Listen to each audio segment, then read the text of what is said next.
Hi అండి, అందరికీ నమస్కారం. ఈరోజైతే సంకటహర చతుర్థి అండి.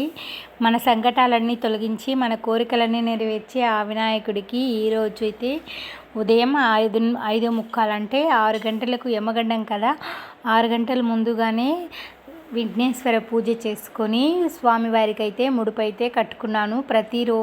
సంకటహర చతుర్థికి ఇలా చేస్తే మన కోరిక తప్పకుండా 3 నెలల్లో అయితే నెరవేరుతుంది. ఇది నేను అనుభవపూర్వకంగా ఎన్నో చేసి ఫలితాన్ని అయితే పొందినాను. అందుకే ఈ వీడియో అయితే మీకు చూపించాలనుకొని ఈరోజైతే వీడియో తీశాను.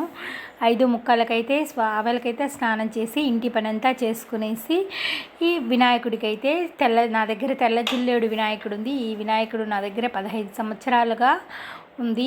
వినాయకుడికైతే ఆవు పాలతో లక్ష్మీదేవికి శివలింగానికి కూడా అభిషేకం అయితే ప్రతిరోజు చేసుకుంటాను.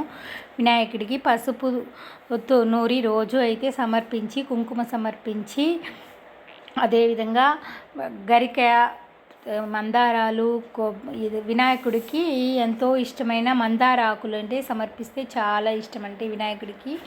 అదేవిధంగా మందార ఆకులు అన్నీ అయితే ముందు రోజే మనం విఘ్నేశ్వరుడికి ముడుపు కట్టాలి అనేసి అయితే నేను రెడీ చేసి అయితే ఉంచుకున్నాను. స్వామివారికి పెరుగు, పాలు అయితే నైవేద్యం సమర్పించి ఒక తెల్ల వస్త్రానికి పసుపు అద్దె అయితే ఆరబెట్టుకుని రెడీగా అయితే ఉంచుకున్నాను. ఇప్పుడైతే విఘ్నేశ్వరుడికి దీపారాధన అయితే చేసేసి ఇంట్లో పూసిన మల్లెపూలు, మందారాలు, మందార ఆకులు, గరిక అయితే రెడీ చేసి అయితే ఉంచుకున్నాను.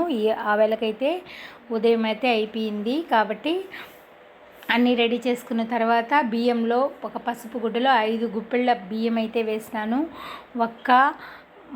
మన వీలును బట్టి 1 కానీ 3 కానీ 5 కానీ వేసుకోవచ్చు. 10 రూపాయల కాయను నేను నా దగ్గర 10 రూపాయల కాయను పెట్టినాను. ఒక పసుపు కొమ్ము, ఒక ఖర్జూరం, ఎండు ఖర్జూరం అయితే వేసి స్వామివారికి మన కోరిక నివేదించి ఏ విఘ్నాలు లేకుండా కుంకుమ సమర్పించి మన కోరిక నెరవేరాలి అనేసి అయితే స్వామివారికి ఆ ముడుపును మూటలాగా కట్టి స్వామివారి ముందు సమర్పించి దీపారాధన చేసుకొని హారతి ఇచ్చి ఈ సాంబ్రాణి పొగ అయితే వేసుకుంటే మనకు వినాయకుడి ముడుపు అయితే పూర్తవుతుంది. మనం మనస్ఫూర్తిగా శ్రద్ధగా ఏమీ లేకపోయినా కూడా ఉన్న వాటితోనే స్వామికి సమర్పిస్తే ఖచ్చితంగా మన కోరికలు అయితే నెరవేరుతాయి. ఈ విధంగా నేను ఎన్నోసార్లు అయితే చేసినాను, కానీ ఈరోజైతే ఫుల్ వీడియో అయితే తీసి పెడుతున్నాను.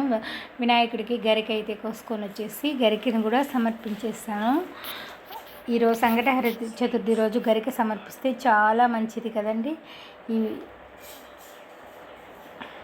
మన ఇంటి దగ్గరనే ఉన్న గరిక కూడా కోసుకొచ్చి వినాయకుడికి సమర్పించి హారతి ఇచ్చి ఈ సాంబ్రాణి ధూపం అయితే చూపించి స్వామివారికి కొబ్బరికాయ అయితే కొట్టలేదు, స్వామివారికి సమర్పిస్తే ఈ విధంగా అయితే సంకటహర చతుర్థి పూజ అయితే చేసుకున్నాను. ప్రతివారు మళ్ళీ సాయంకాలం చంద్రోదయ సమయంలో చంద్రుడిని దర్శిస్తే సకల విఘ్నాలు తొలగిపోతాయి అంటారు. ఈరోజు సంకటహర చతుర్థి రోజు నేనైతే ఒక్కొక్క రోజు నిద్రపోతూ ఉంటాను, ఒక్కొక్క రోజు అయితే చంద్రుడిని దర్శించుకుంటాను.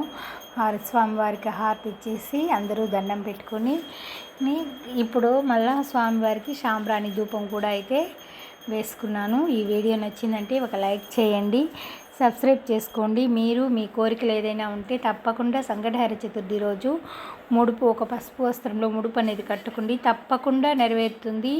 మీకు ఏదైనా డౌట్స్ ఉంటే కామెంట్స్ చేయండి, మీ కామెంట్స్కి నేను బదులిస్తాను. వీడియో నచ్చితే లైక్ చేయండి, సబ్స్క్రైబ్ చేసుకోండి, మీ ఫ్రెండ్స్ అండ్ రిలేటివ్స్కి షేర్ చేయండి. Thank you for watching.